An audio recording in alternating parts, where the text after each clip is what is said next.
Hey, welcome to Mandalas by Chetna. Let's create a simple black and white mandala today. We're starting off with some concentric circles that are around 1 centimeter apart. Now mark angles and draw radial lines at gaps of 15 degrees. Grid is the foundation of a mandala and it needs to be precise so that your mandala turns out symmetrical. Make sure your lines are perfect and equally spaced. Coming to the mandala drawing part now, we start by outlining the innermost circle and then I'm adding some inverted U's for the first layer.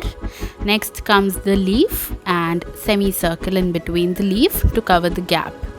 For the pattern, I'm using simple slant and straight lines, and inside the semicircle, I'm creating a spiral.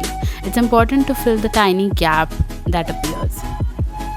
Adding tiny circles for extra detail, and then repeating the inverted U shape, but this time it's bigger. Again, circles for extra details. Keeping the pattern simple with slant lines on the right side and a line and dot on the left side.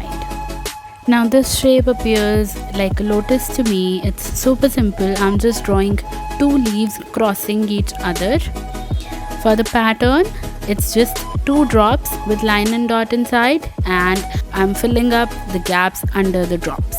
Now I'm adding semicircles between the lotus-like shapes and filling them black, leaving some small spaces. Next is the U shape again with circles between them. And for the pattern, it's a spiral with a drop. Our mandala is ready. Thank you so much for watching.